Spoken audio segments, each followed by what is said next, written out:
Ay, ito yung lupa ni, ayun, may kaharap kayong ano, fish pan yan, gagawing fish pan yan. Lalagyan doon ng mga kubo-kubo yan.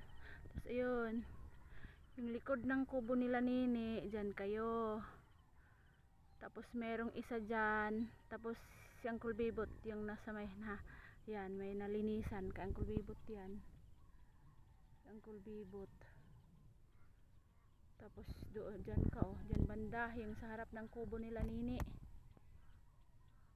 Dyan ka. Tapos yung kaharap mo, ayan, may ano, gagawing fish pan daw yan. Yan yung sabi nila.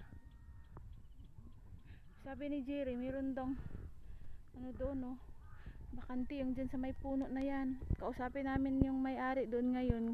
Kung gusto mo maglipat ka doon. Kasi dito nasa huli na yan eh. Tapos may kaharap kang fish pan. Maganda naman kasi develop naman nila yan.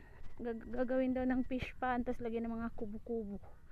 Yung sabi ng ano, may-ari. Yan yung mga kaharap ninyo oh. Bakod-bakod na yung iba. Yun. Yun, halos na nabakod yung iba. Na simento na nga yung doon banda oh. Binakod na nilang simento. Ayun doon, yan gagawin ng swimming pool yan dyan. Yan. Yan dyan, yung may bahay dyan, may fish pan, yung pinagtayuan ni Jerry. May fish pan na yan ngayon.